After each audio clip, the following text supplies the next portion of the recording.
Yo, what's up, everybody? It's me and Chad again. We got the Eagles at the Cardinals this time around. Eagles are coming in as a 5.5 point favorite. The over/under set at 48.5. I like the Eagles here to win and cover. I don't think it's going to be like a blowout by any means, but I think they pull away towards the end and they get the win. I just think that Arizona doesn't have the firepower and the star power talent to get the job done on Sunday against the Eagles. I mean, the Eagles they're playing lights out. They're the second best offense and third best defense in terms of total yards, at least, which is pretty good. Cardinals are in the middle of the pack for both of those. But I really think this game is going to be won and lost in the trenches because the Eagles they have the fifth best run game and Arizona has the fifth best run defense as of right now in terms of yards. So, yeah, I mean, I think it's going to be one there, and I think the Eagles match up a little better, especially if they have to get away from the run. They're still the sixth best passing team. I mean, the offense is just absolutely electric right now. The only offense that's better than them is the Lions.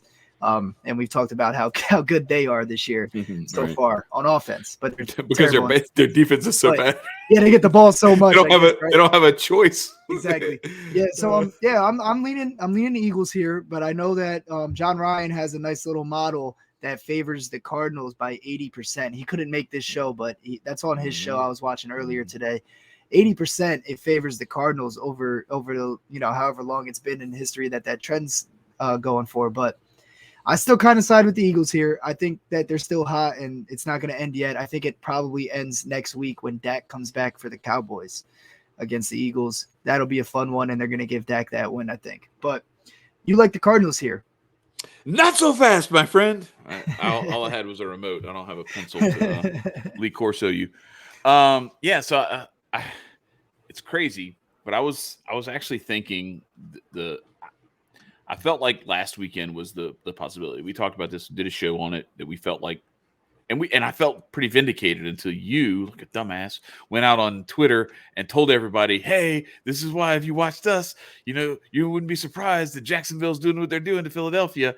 And so, no, I'm messing with you, but you did. Yeah, I made a good point. I said if you like the Eagles. If you like the Eagles all week, this is when you took them instead of taking them beforehand. I mean, they still would have ended up covering. But you had already jinxed it.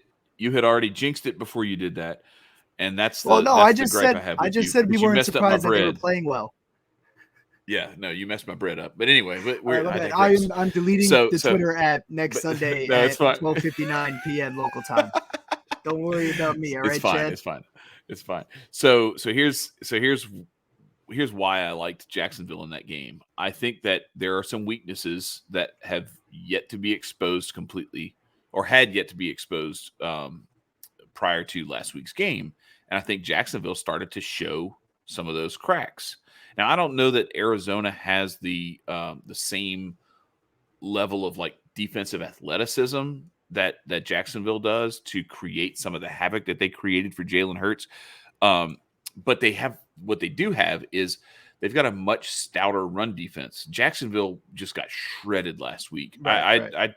I made the comment. Uncle Hotep said that Jalen Hurts was better than Lamar Jackson based on like this past weekend. I'm like, bro, you're kidding me. Like one of them's playing the Bills. The other one's playing the team that drafted number 1 overall 2 out of the last 3 years. Yep. Slow down and relax. They're on the come up, but they're on the come up, but they ain't there yet, So anyway, but I sensed that just like so many of these great teams, like unless you are truly one of the all-time great NFL teams in history, somebody's going to figure you out. Somebody's going to find a way to beat you. Somebody's going to find a way to get you off of your square, get you out of doing what you do well, and force you to do the things that you don't do that well.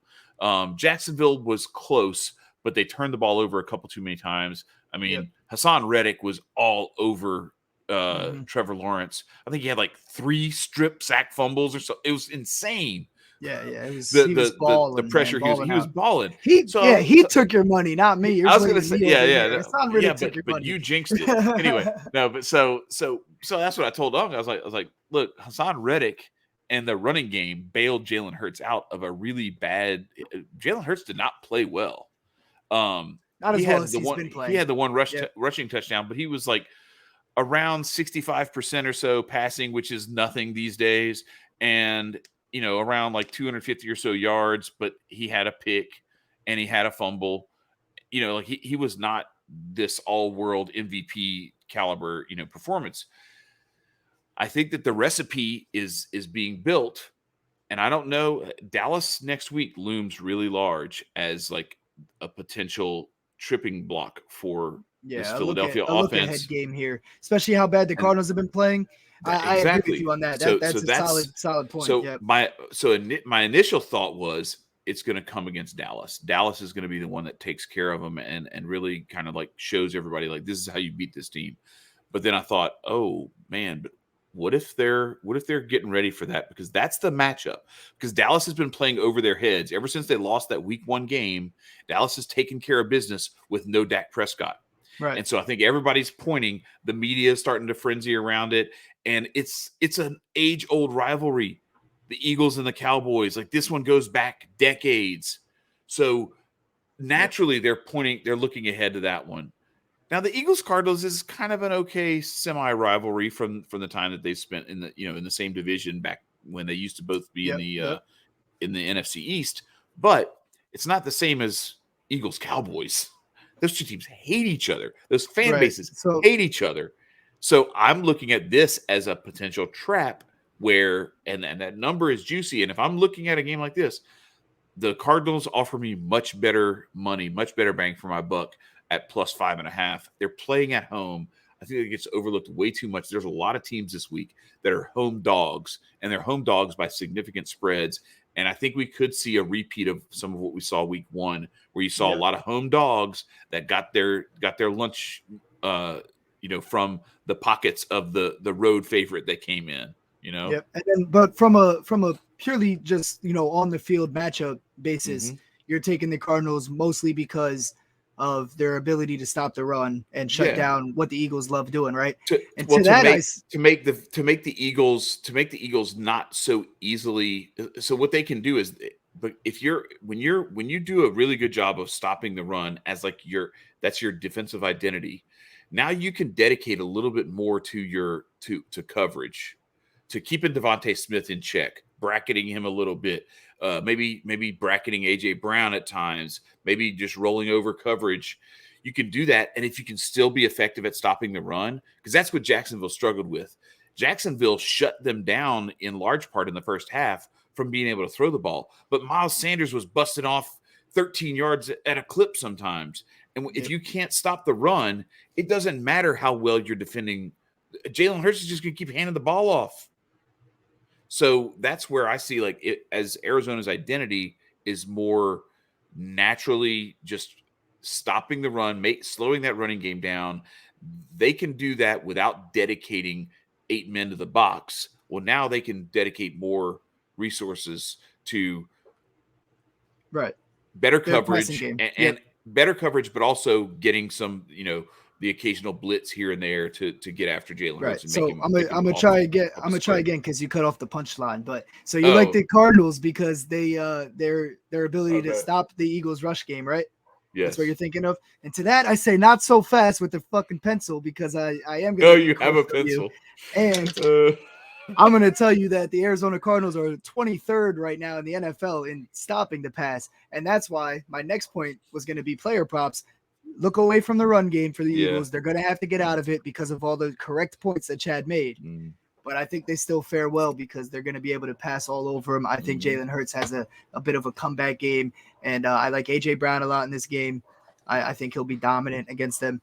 And I like Dallas Goedert as well because the Cardinals haven't fared well against good tight ends yet this season. The Titans last week, they don't really have a number one tight end, like a go-to guy in the passing game at the tight end position. So I'm not counting that game. I think their guy still had like 3 catches for 30 yards or something, but I'm not counting that because it's not like a go-to offensive weapon at the tight end position. But Tyler Higbee had 4 catches for 61 yards 2 weeks ago.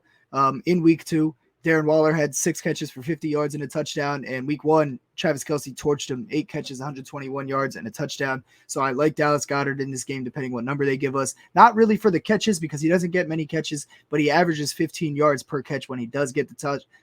So I like him for the yards and maybe even a touchdown. But I don't really like him for catches, so I just wanted to make that clear. But I think we should look at the Eagles passing game when it comes to playing props, which we're gonna put out on Sunday. So you'll see those Sunday on this channel if you subscribe now. But anything else on this game, Chad? Yeah, so I was looking for I can't find I was looking for touchdown scores. I actually like Devontae. So Devontae Smith, his over yardage is 52.5. I actually like him to possibly have a big play in this game. I also like so let me look at this is one that Kyler Murray over 25.5 yards.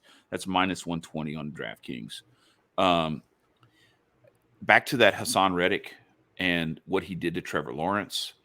I think the best way that you can beat a defense that is really, really athletic and aggressive is to use that aggression against them. Draw plays, screen passes.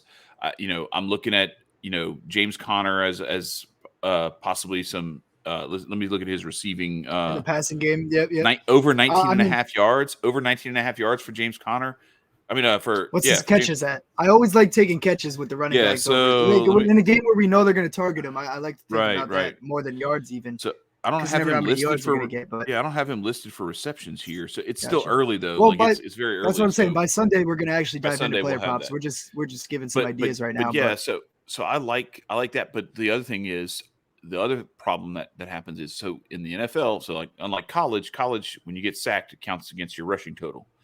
In the NFL, if you get sacked, it's just a sack, and it's a team passing yards. Yeah, team passing yards. Yep. Right. So I like Kyler Murray to actually break a few of these when the pressure gets to him and actually get that number is not very high.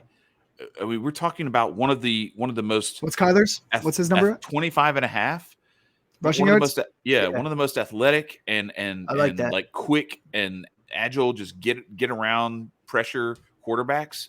Absolutely, I'm taking a swing. Yeah, think about it. If Trevor Lawrence has Kyler Murray's legs last week, the Jaguars probably win that game. Right. So you see what I'm saying? I get you. Yeah, I'm with that for sure. So anyway, so that's my take on it, and I'm like I told you before we came on, maybe I said it on here on the air, but I'm taking whoever's playing the Eagles until when they're a dog. I'm taking that dog. Yep. I'm taking that dog until they lose because this team is not going undefeated. Now I'm not going to be stupid and I'm not going to take the Redskins on the road at Philadelphia or something like that. But what I will do is I did take the Redskins. Shit, that was 2 weeks ago. I'm taking the Redskins this week against the Titans. I'm taking that. Oh, that's straight up money line. That's interesting. Yeah. At home dogs 2.5 points. Give me that any day. Dude, there's so many home dogs. There's so many home dogs this week. Wentz is Wentzing this year. And what I mean by that is he's playing inconsistently. So week 1, pretty good game. Week 2, week 3, week 4, terrible. I mean, it's not all entirely his fault. I mean, he's holding the ball way too long, but he's also getting dinged up left and right. But I mean, this is a game where he's going to break out. He's going to have a day. Jahan Dotson is out, but Curtis Samuel and Terry McLaurin are going to handle the load. I'm telling you. And I after week 2, when they screwed me against the Lions, I said I wasn't going to bet them for a little bit. I don't trust them anymore.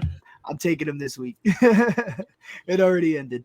But I get that. Fade the undefeated team until they lose. I mean, eventually, as long as the underdog. Well, it's not just fade the undefeated team. It's fade the undefeated team who no one expected to be undefeated, but who everybody has just simply anointed as the best team in football in the last 3 weeks. And I'm just like, wait a second, y'all forgot everything y'all said about this team going 8-8 or 8-9 or whatever, or 9-8 this year. Right. So come on, this is the same team.